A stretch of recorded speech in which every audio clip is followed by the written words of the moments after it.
So you're thinking of moving to Richmond Hill, Ontario, Canada. Today I'm going to talk about the good, the bad, the pros, the cons, the yin, the yang, everything you need to know before moving to Richmond Hill, Ontario, Canada. We've got a lot to get into, so let's hop right in.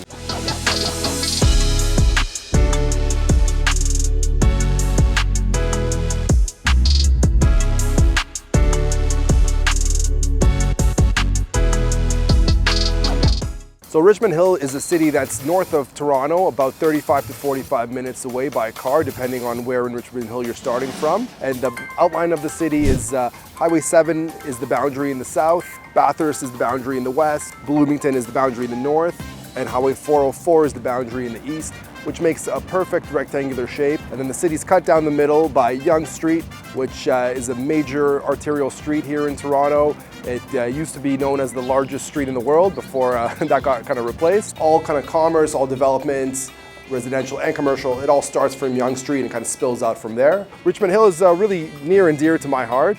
It's where I grew up.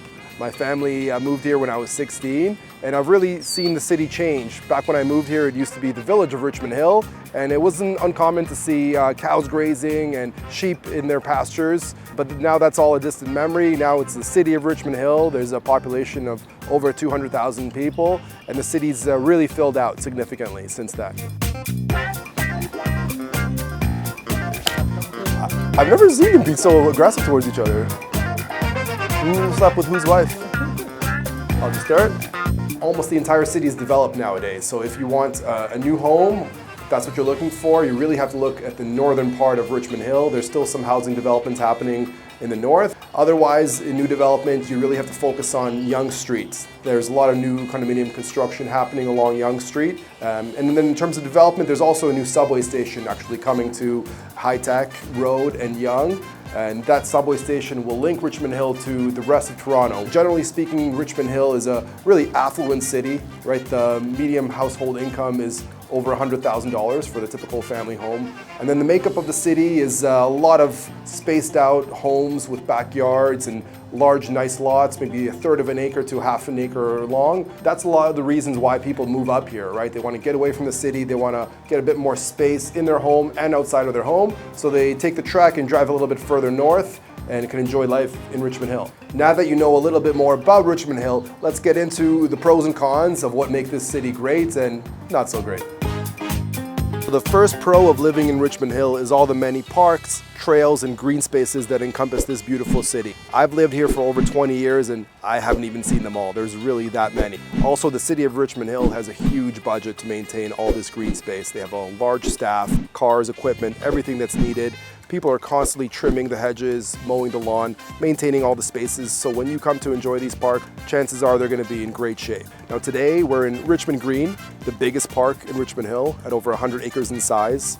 It's also the newest park, and it serves as a meeting area for the entire city. So whenever there's a cultural event or a get-together, this is the place everyone meets, everyone gets to know each other, and Richmond Green has a lot to offer in itself. So we're going to take a quick look at Richmond Green and see what it's all about. This park offers a ton of amenities. If you're ever in the area of Leslie and Elgin Mills, you should definitely check it out. There's so much to do here, I couldn't even list all of it. Now there's a few other large parks in Richmond Hill we should touch on, because they're just great destinations for yourself, for the family, things for kids to do. One of the top ones on my list that I would always go to is Mill Pond. Now Mill Pond is a heritage park. It was built back in the 1800s when Richmond Hill was still a small little hamlet.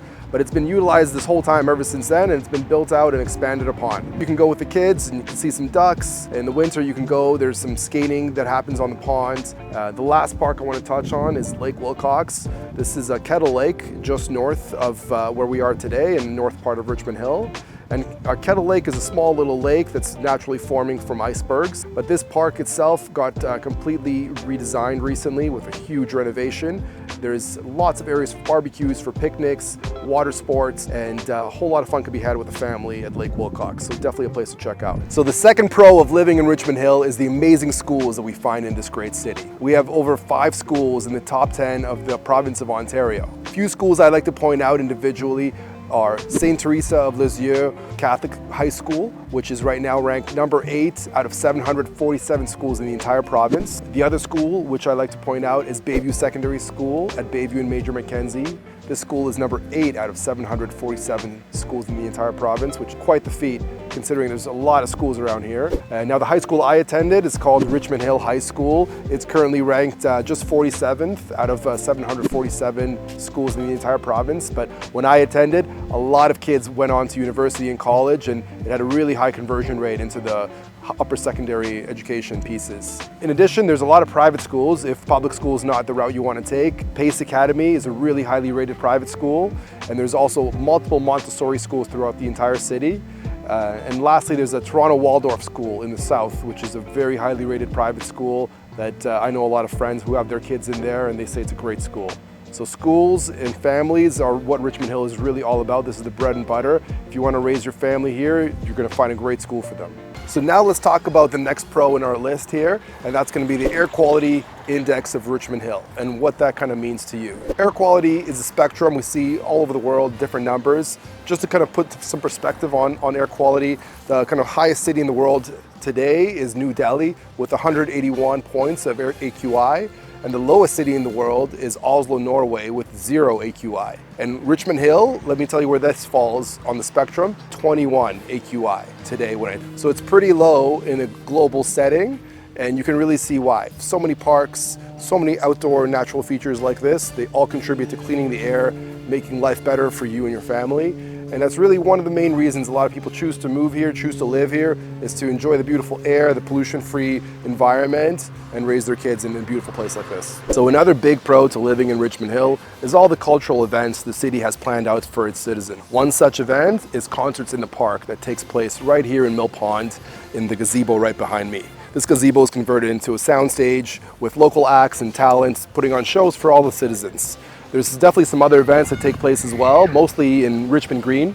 We have the summer barbecues that take place and the Rib Fest. We also have the Canada Day celebrations on July 1st. So if you're looking for a place that has a lot of activities for your family and for yourself to get out of the house and do some cultural things with the community, Richmond Hill has a lot going on for you.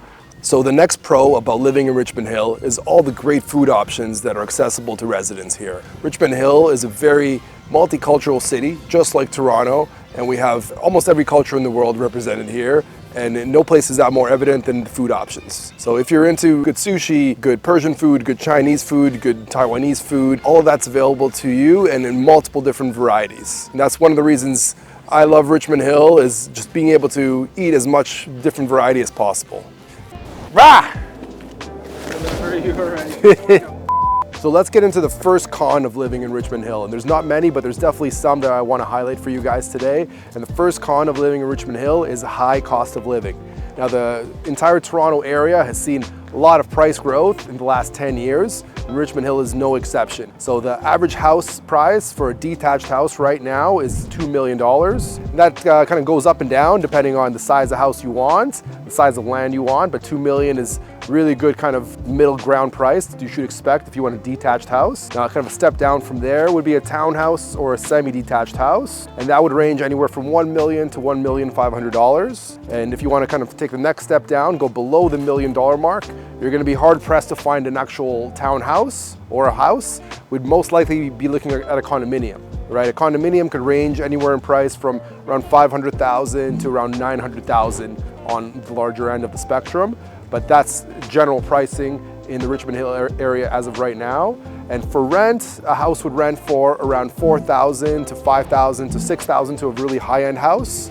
And a condo would rent for around $2,000 to $3,000, $3,500. So there's a bit of a spread of pricing, so you have a sense of why this is a con, because it does take a big chunk out of your monthly salary to afford to live in Richmond Hill. But it's well worth it in the long run. There are a lot of pros to living in Richmond Hill, but commuting and getting around just isn't one of them. During rush hour, there can be a lot of traffic, as we see here. And if you work downtown and you want to get home to Richmond Hill during rush hour, the commute could take up to an hour and a half or even 2 hours if there's some accidents on the way home. So you do really need to be mindful of that. There are some other options like the GO train, which will take you around 60 minutes to take a train from Union Station all the way to Richmond Hill. That can really speed up your commute. But if you want to live in this city in a house with potentially your spouse or your significant other, you will most likely both need cars to get around. Just one car really isn't enough in a city like this. And there are some destinations to walk to, like parks and trails and whatnot, but if you want to go for groceries, you want to go out a little bit more, you definitely will need a car. So keep that in mind. One con to add to your kind of list of expenses that you'd be paying for if you did live in Richmond Hill is you will most likely need 2 cars.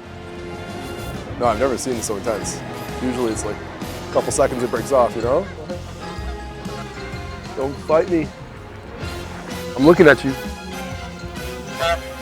Thank you for watching this video. This concludes our tour of the pros and cons of living in Richmond Hill. If you're considering a move over to Richmond Hill, I've been working and living in Richmond Hill for over 20 years, and I'd love to assist you with your move. So if this is your first time to my channel, we make videos all about moving to Toronto and all the surrounding regions. So don't forget to like and subscribe to this video so you can get updates as soon as new videos are released. That's it for today. See you on the next one, guys.